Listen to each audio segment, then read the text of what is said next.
Hello everyone, welcome to another episode of Global History.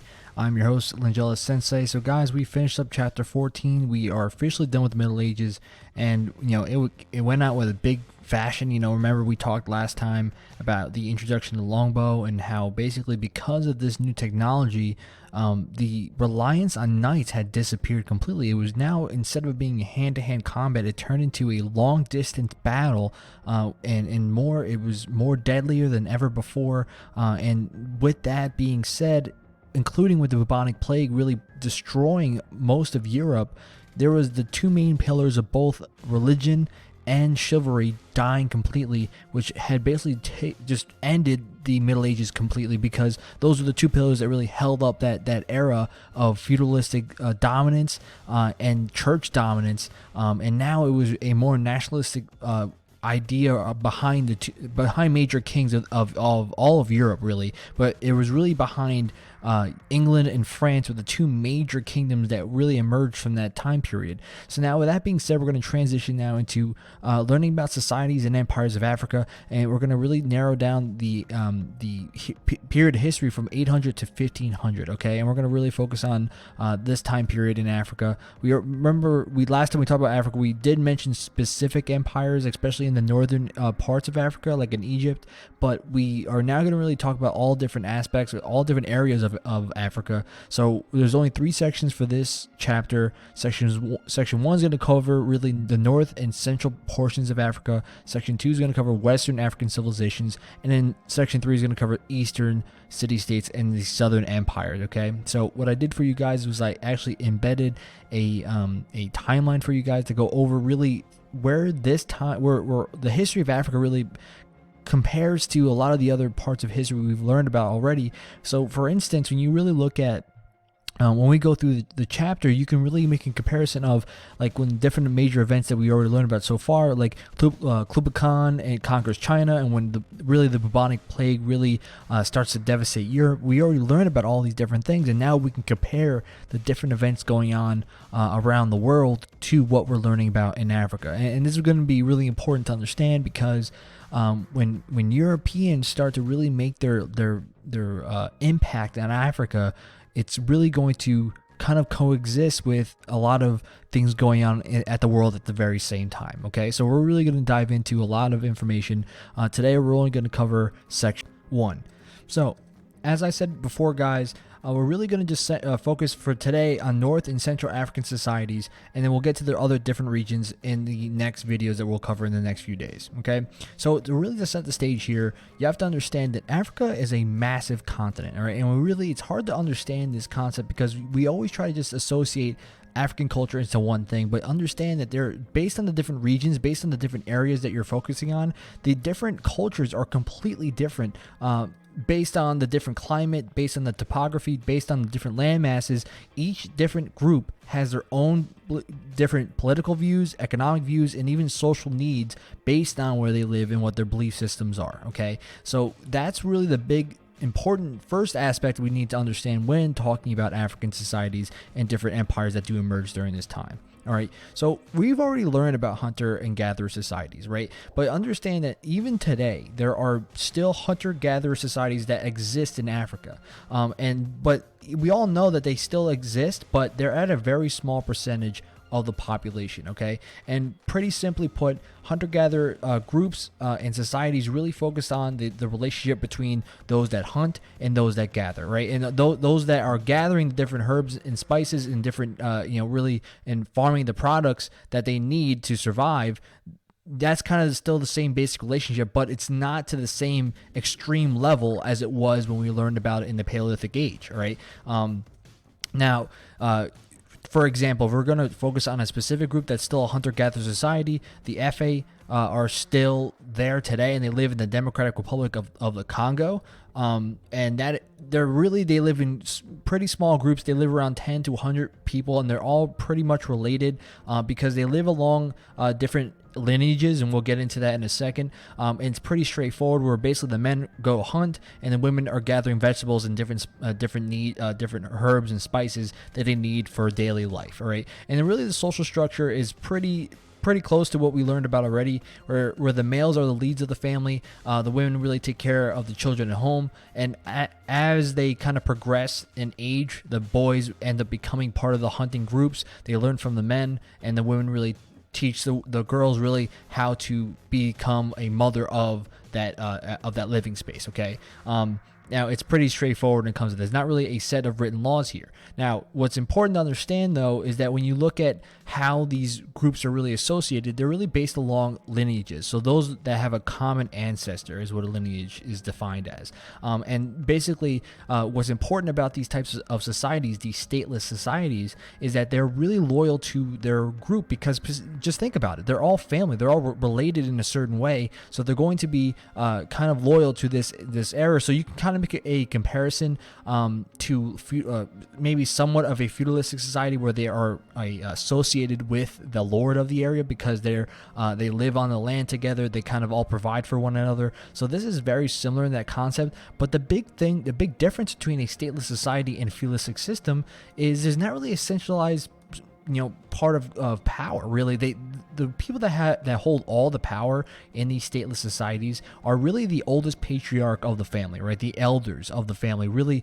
decide the big events that's going to happen, or if there's a problem, they're the ones that really solve those problems. Okay, and as I said before, they really, if there is maybe a dispute of a different village, the elders of that lineage, of that one group, are the ones that deal with the problems of the other group. So that's really how the makeup of these hunter-gatherer societies are made. And when you make a comparison to, let's just say, in the previous chapter we look at kings, we look at feudal lords, right? It's completely different. There's not really a set of written laws that they had put down on a piece of paper or a tablet or a written piece of stone. These are all kind of traditions that they follow years after years, and basically based on their ancestors' idealisms, right, and traditions. So that's what's really important to understand about these different types of societies.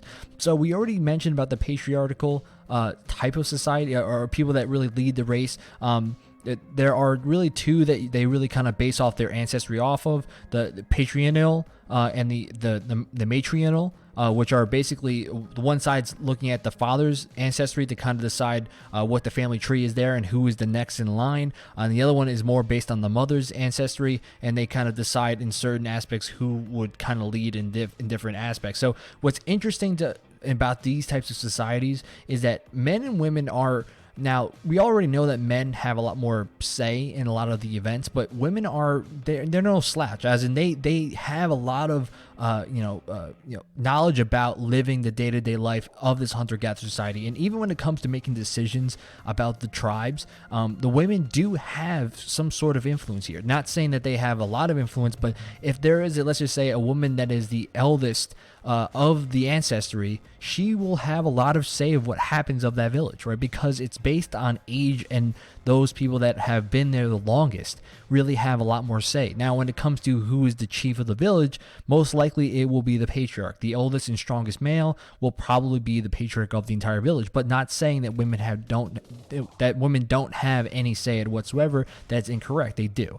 Now, when you look at age set systems, now, what's important about this is that usually what an age set is really a group of people that were born around the same time, and they really develop strong ties to one another. And the reason why it's very similar to how our school works, right? You have different grades, and they're all the same grade, and every time you guys are progressing through a specific grade, you guys have somewhat of a ceremony, and you are progressing together, and you're all basically tied together because of your age group and your experience of school so far. So age set systems of these hunter-gatherer societies are basically the same thing. If you've ever seen any sort of documentary about Native American tribes back in old colonial America, they're very similar in that concept, where basically they have the age group of men and women together, and as they progress through certain stages of life, they have a ceremony and they progress together, and they're there really supporting one another as they progress through these different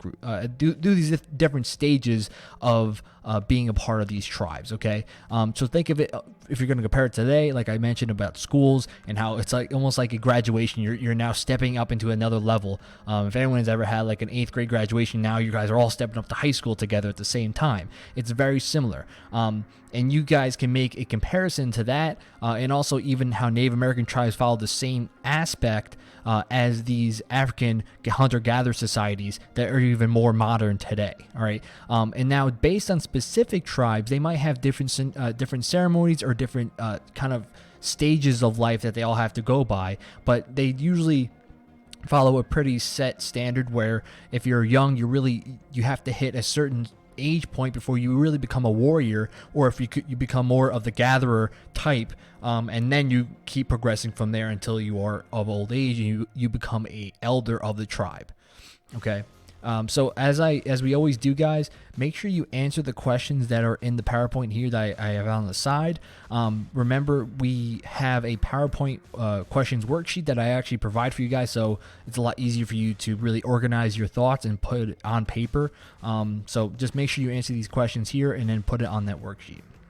So while stateless societies had developed in the south of the Sahara, there are actually a lot of really societies and empires that really started to grow in North Africa, which we already learned about already, and they were really based around the ideas of Islam, and they really provided for them more of a set standard to live by, right? And I'll show you guys a map of the different groups that were kind of around that time period, just to give you guys kind of more of a visual here. But remember, we already learned about Islam and the different laws of Islam and how really it can. It's not only just a religious system, but it also does go along with kind of the standards in which people live by every day. So it does basically help them kind of govern themselves because they're basing their idealisms and their actions off of Islam, right? So when you look at the Muslims of North Africa, they really had spread their influence by conquering and spreading their idealisms by warfare. Okay, so by 670, Muslims had ruled Egypt and had entered the Maghreb. Maghreb, and in parts of North Africa today. So the Maghreb is basically consisting of a few different countries of modern times. So Libya, Tunisia, Algeria, and Morocco are all different parts of this one larger group of the Maghreb, and most Africans were converted to Islam because of this conquest that was taking place of this time period. And you have to understand too, guys, last time we learned about Islam, we learned that basically Islamic scholars were kind of spreading throughout Africa and also through the Middle East, and they were kind of teaching different areas about Islam and kind of the learning about the Quran and learning about the kind of the traditions of Islam, and it was spreading pretty rapidly, right? If you just think about this, 670, this is way before the Crusades, right? And we learn about how powerful the religion of Islam does become by the time the Crusades does take place, right? So we already learned about Islamic law, so we don't really have to go too deep into this. This is kind of just giving you some more information to kind of explain how much it has an effect in Africa. So we already know about Islamic law and really what makes up Islamic law, but it does play a big factor in North Africa specifically because of how strict it can be and how really structured it is, right? That's really the most important thing that really does affect Africa, is that we learned about stateless societies because they don't really have a strict code of law when it comes to how they live and the traditions. That's kind of really loose depending on the area that you're living in. But when you now have a religion that has a specific law that goes with it, right, that really does set a type of ethic and cultural standard for all these different people, right? Now, just because they follow Islam does not necessarily mean they're all the same, right? Different areas have basically a more stricter view on Islam than others do. So when you really look at the differences between a few of them, as I said before, some of them might be more strict on certain traditions and aspects of the religion, but may not be exactly the same, right?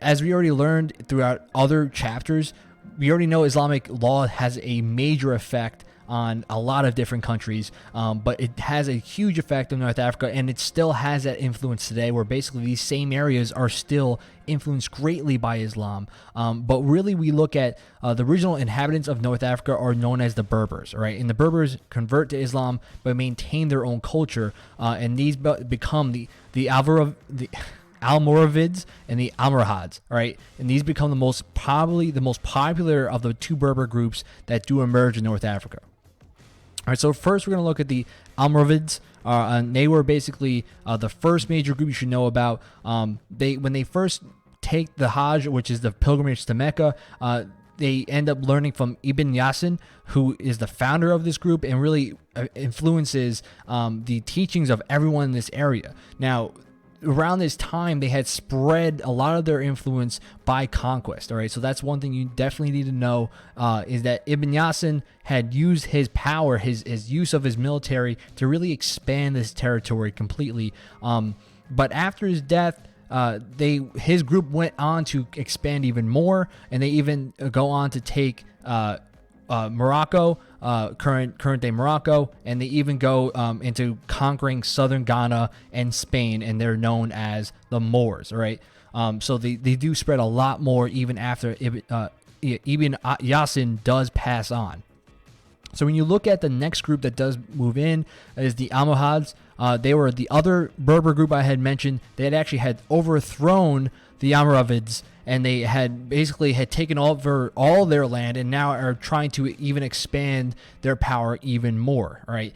So by 1148, they control most of Morocco, and they keep Morocco as their capital, which was actually mentioned in the previous slide as well, which was one of the kind of the main areas. This is actually a picture within Morocco that I had put in the PowerPoint for you guys, and they actually had really tried to unite all those different areas before of the Maghreb under one group. All right, so the Almohad Empire becomes probably the stronger of the two, and they unite a lot more groups under them and expand their influence for many years, for 100 years basically.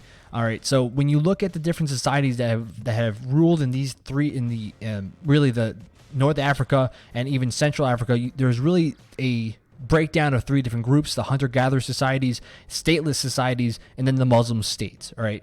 So what I did for you guys, I created really this little chart, with a map to show you the different areas and where they kind of resided in. So when you look at the hunter-gatherer societies, they're basically in this central area here. So it's based out of blue is the kind of the outline.